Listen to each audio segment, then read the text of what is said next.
नमस्कार सर्वांना. श्री स्वामी समर्थ. तर श्रीमद्देवी भागवत पुराण या पुराणाचे एकूण 136 अध्याय आहेत. तर हे सर्व 136 अध्याय 9 दिवसात पूर्ण करणे अशक्य आहे. तर इथे मी काही ठराविक अध्याय प्रस्तुत करत आहे. तर ह्या पुराण पठण श्रवणाने काय फलप्राप्ती होते, तर अतिवृष्टी, अनावृष्टी, भूत प्रेत बाधा, दृष्ट ग्रहयोग, अन्य आदी भौतिक आदी दैनिक सांसारिक कष्ट व संकटाचे निवारण होते. याच संबंधी पूर्वोक्ती प्रसेनाला शोधण्यास गेलेला व संकटात पडलेला श्रीकृष्ण वसुदेवाच्या देवी भागवत पारायणामुळे सुखरूप घरी परतल्याची गोष्ट प्राचीन इतिहासातील म्हणजेच उदाहरणार्थ म्हणून सतत ऋषींनी सांगितली व पुढे म्हणाले.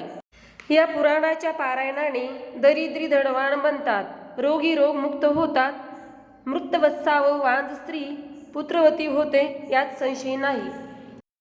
तर श्रीमद्देवी भागवत पुराणातील प्रथम अध्याय आपण श्रवण करणार आहोत. प्रथम अध्याय शुकदेवांचा जन्म. सर्व चैतन्य जीवांचा आत्मा आणि विद्यारूपी देवी यांना स्मरून मी नमस्कार करतो.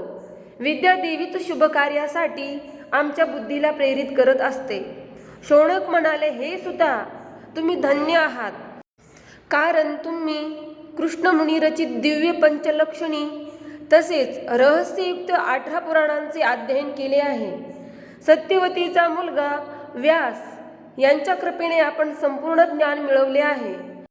आमच्या भाग्याने आपण या नेमिषारण क्षेत्री आले आहात, म्हणून आम्ही सर्व मुनी समाज तसेच कलिभय आणि आर्त असे द्विजश्रेष्ठ येथे जमलो आहोत.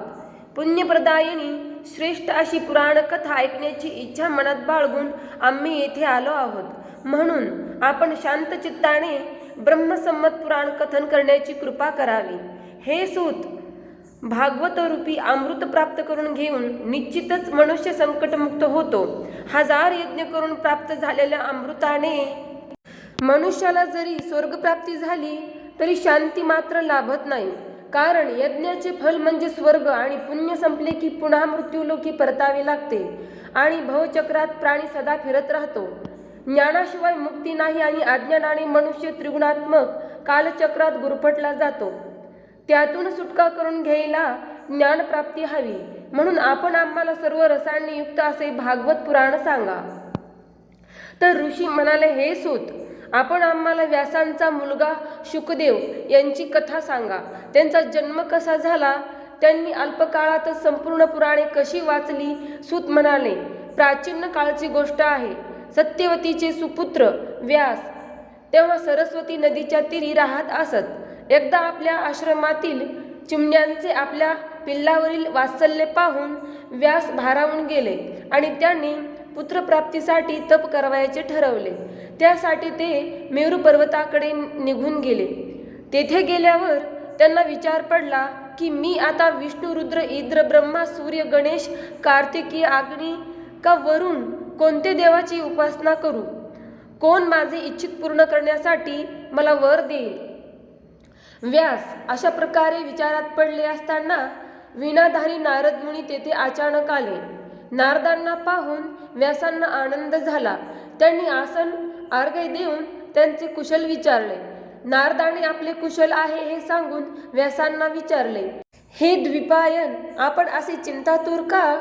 तेव्हा व्यासाने उत्तर दिले, मुनिवरा, मी पुत्रप्राप्तीसाठी तप करू इच्छितो, पण नक्की कोणत्या देवाचे तप करू ते समजत नाही. तरी आपण मला मार्ग दाखवा. नारदाने सांगितले, हे पराशर सुवन, माझे वडील ब्रह्मा यांनीही भगवान विष्णूंना हाच प्रश्न विचारला होता. ब्रह्मदेव म्हणाले, हे देवादिदेव, हे जगदीश्वर, आपण कोणाचे ध्यान करता? हे महान तप आपण कोणाचे करीत आहात? आपणाला असे तप करताना पाहून मला मोठे आश्चर्य वाटते की याहून आश्चर्यकारक अशी कोणती गोष्ट असेल? मी आपल्या नाभिकमलातून उत्पन्न होऊन सुद्धा या अखिल विश्वाचा चालक आहे. मग आपल्याहूनही श्रेष्ठ असे कोणते एखादे दैवत आहे काय? असेल तर कृपा करून मला सांगा. ब्रह्माचा हा प्रश्न ऐकून भगवान विष्णूने सांगितले, हे ब्रह्मन, ऐक. जर सर्व सूर असुर मनुष्य तुला मला आणि शिवाला सृष्टीचे निर्माते पालक आणि संहार म्हणून मानतात, तरी सुद्धा विद्वज्जनांचा तर्क असा आहे की आपण तिघांचे कार्य एका ह्रस्वशक्तीकडूनच केले जाते. सृष्टीचे सृजन करण्यासाठी तुझ्यात राजस शक्ती, माझ्यात सात्विक तसेच शिवामध्ये तामस शक्ती अधिष्ठित असते. जर ती शक्ती नसेल तर आपण आपली कार्य करण्यास असमर्थ ठरू. म्हणून हे लक्षात घे की आपण नेहमी त्या शक्तीच्या अधीन आहोत. आता परोक्ष प्रत्यक्ष कथा ऐक. प्राचीन काळी मी महासागरात 5000 वर्ष भयंकर बाह्ययुद्ध केले. त्यावेळी मधु आणि कैटभ या 2 मनुन्मत्त दैत्यांना मी देवीच्या कृपेने मारले होते. हे ब्रह्मा, त्यावेळी त्या परात्पर कारणरूपा शक्तीला तू ओळखले नाहीस का? जर ओळखले आहे तर मग पुन्हा पुन्हा का बरे विचारतोस?